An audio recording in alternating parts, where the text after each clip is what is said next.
that you guys already know about, I think, right? Should raise your hand if you're concerned about the state of our government right now. Yeah, concerned about democracy, worried about getting deported to a prison in another country even though you're a citizen. A few of us, yeah. So me too. So I think we're all on the same page about most of that stuff. So I want to tell you some things you don't know. So my dad is here, Ralph, and his brother bought a homestead in Flamingo Heights in 2005. I said I would never ever sleep there, not one night. Well, this is going to be a shorter version than the one you heard this morning. I went over time at the local pub.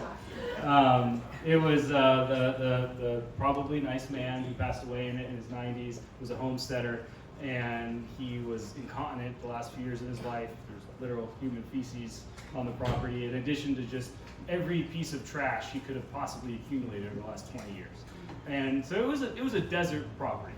And so it was a rough indoctrination into the Morongo Basin. And my dad was right. We made it really nice, and I came out every weekend and helped them rebuild it. I really liked the demo. 11-year-old kid, give him a sledgehammer and tell him just take out that whole wall. That was great.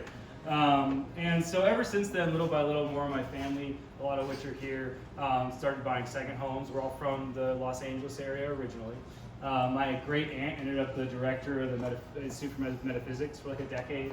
Another aunt and uncle just bought a house out here a few years ago, and me and my wife actually are in escrow finally on our own home for us and our family in Yucca Valley, which I'm really excited about. About 100,000 under asking, so it's a great time to buy in Yucca Valley. So I highly recommend. Yeah. Got a nice house on the market. And so I traveled all over the country for school. So that was when I was 11. I never graduated high school. It wasn't really for me. I turned 14 in juvenile hall. I was only there 6 days, but that happened to be over my birthday. The reason I was there 6 days, now most 13-year-olds, if they get arrested for something little, they get released to their parents. But especially upper middle class white kids in Santa Clarita. But because I asked for an attorney, they cut me there, and the officer told my parents, if that's the reason, your kid's a little shit, he wouldn't talk without an attorney, I'm not releasing him to you. And it was an incredibly traumatic 6 days. I was almost raped. I had a shiv held to my throat and was told to take down my pants in the middle of the night. Nothing happened. I cried every day for 6 days, and so ever since then I've known the power of the state. That the state, if they want to, can have absolute control over you at any time. And the only thing that protects us from that is our democracy. I grew up hearing stories from my grandparents who immigrated here as displaced persons through World War II, originally through the Soviet Union. And they had family still there in the 90s when I was a kid, and they couldn't say anything openly over the phone. Family would come visit, and they'd say, please make sure there's no pictures of me around all this food. I'll get in trouble. And so, my grandfather, my father's dad, lived the American dream. He came here with, what was it, a $2 bill or a 50-cent coin, something like that. And through community support in the Armenian community, was able to buy a house, was able to start a business. My dad would go at 5 in the morning and peel potatoes at their burger shop in LA, and live the American dream. 3 kids, owned their house in Montebello, owned a second investment property in Hawaii, not multimillionaires, but a good life. And that's not the world we live in anymore. And I know through experiences like these, how precious our democracy is and how bad it's gone and how bad it's gotten. I know how tenuous our freedom is. I know how tenuous our rights are. And I know how good it could be. And I know that we can get back to that country. I absolutely know it, 100%. I've lived in all Arkansas, Searcy, Arkansas, Norman, Oklahoma, Harlem, New York, Pasadena, Valencia, and here. And what I can tell you is that every single one of those places, I've got along with my neighbors. I've got along with my community. There's been good, hardworking people. One of my favorite people that I've gotten to know living in Yucca Valley, his name's Mike. If you ever need a great HVAC technician, go look him up. He's in the building where my business is. Hardcore Trump supporter. Hardcore Trump supporter. Best guy ever. He's done thousands of dollars of work for me for free. I said, please, Mike, take some whiskey. He says, I don't drink. Take it as a gift. Give it to your family. It's fine. It's no problem. I'm happy to help. In around 2021, I saw him sitting in his van idling with the AC on, and I knocked on the window. Are you okay?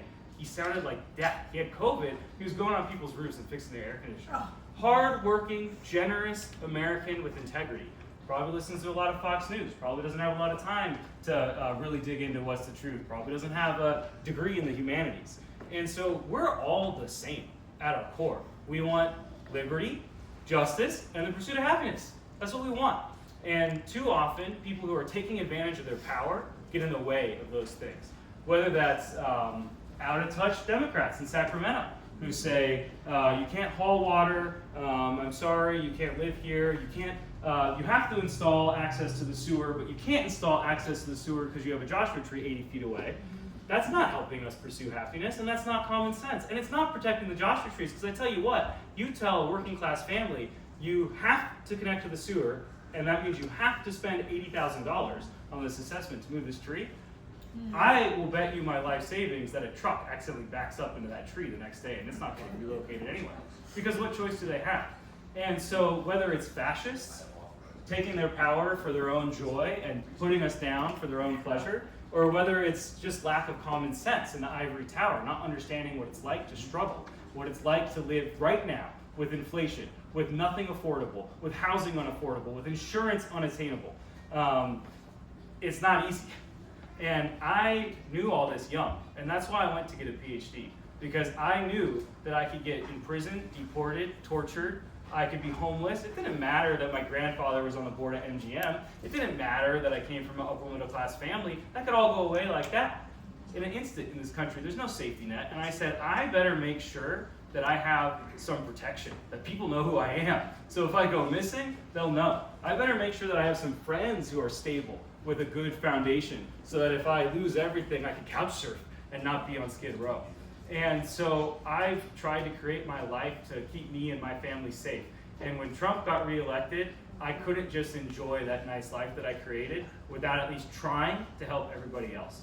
And I looked around, and I'm a small business owner, I'm a straight white guy, for better or worse, with 2 adorable kids and a supportive wife, in a purple district full of people that I think I get. I go shooting with them at the Dry Lake Bed. I go off-roading with them at King of the Hammers. I serve them whiskey in my distillery.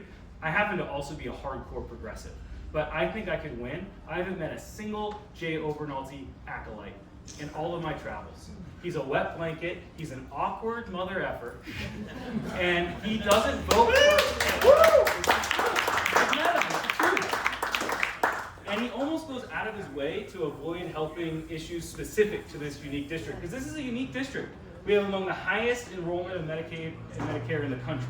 We have no 4-year colleges. We have an education desert. We have a healthcare desert. We have military bases all over the district. Large veteran population, huge senior population, an incredible ecology with rare in the world different species. And he focuses on cybersecurity? What? Can somebody explain that to me? That our congressional representative for this district focuses like half his time. It doesn't make any sense. And so if we can't, as Democrats, or even independents, or no party preference, beat Jay Obernolte, we're really screwing up. That's what I believe. I think he's incredibly vulnerable. He's very, very wealthy, which isn't a good look right now. Nobody likes when he flies his private plane over our heads. He's delivered absolutely nothing for this district.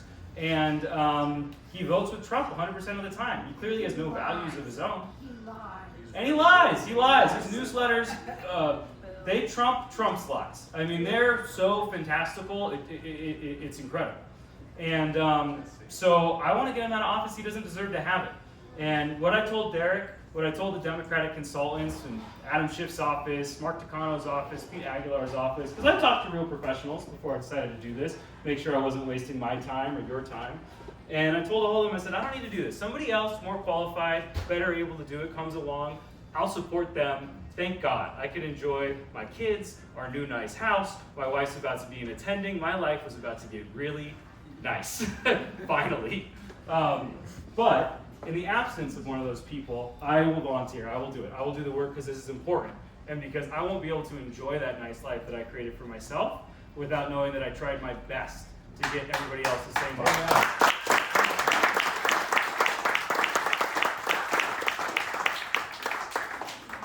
And that's the gist of it. There's a lot more I could tell you about. I could tell you the time I was naked in a hot spring on LSD with my coworkers, or traveling Europe, but you know, I'll be around for another half an hour, 35 minutes. The bar's open till 7. Josiah's going to come up here and ask you for money, which is a really nice break for me because usually it's me that has to do it. But many of you have already given, and I appreciate it. Before we do the little fundraising round, I just want to say that I know how hard it is to give your hard-earned cash, and I know how valuable it is. I donated $4,000 or $5,000 to Bernie Sanders, to Mark Kelly, folks like that over the years as a college student when I was making 40 grand a year. Money I didn't have because I knew the value of electoral politics, that without actual power in government, all the protests in the world won't matter. And the DNC, I think, really dropped the ball in many ways, and I got disillusioned. I felt like I spent all this money and what did it matter? But what I'll tell you now from the inside is two things. One, we need public financing of campaigns. You should not have to be a multi-millionaire to have multi-millionaire friends to run for office. That's not democracy. So if I get elected, I'll push for that. But for now, in the world we're in, you can't win without money. It's just not possible. And so I'm going to fight this fight as long as I can. I'm going to do as much as I can to win. But at the end of the day, if we don't have the dollars, it doesn't matter how hard I'm willing to work. And what I'll also tell you is every dollar I spend out of this campaign, I think of every single donor. I've had a struggling business. I'm really proud of it. 5-star reviews, does a lot of good in the community. It doesn't always make ends meet. And I will not close that business because I know that all of my investors believed in me and invested in me. And my wife wanted me to walk away years ago, and I said, Hannah, I won't. She said, the investors knew what they were getting into. I said, I cannot walk away from their investment. If there's anything, I can still try to get them a return. I have to. And I'm going to treat your donations the exact same way to get Jay out of office. And so please give what you can because your money is going to unlock money from the DCCC. I'm a strategic person. I'm not just yelling into the wind. I'm not just giving this a go for fun. I'm talking to the DCCC every other week. I'm talking to other congressmen and senators and talking to large PACs, the League of Conservation Voters, 314 Action. They all tell me the same thing. Raise a few $100,000 and we'll come in and help you. We'll do email blasts to our national list. We'll do matching funds. We'll do large investments in your campaign, but we have to raise the money first. And so I'm going to try my best to do that, and I hope that we succeed. And that's all I got. Thank you.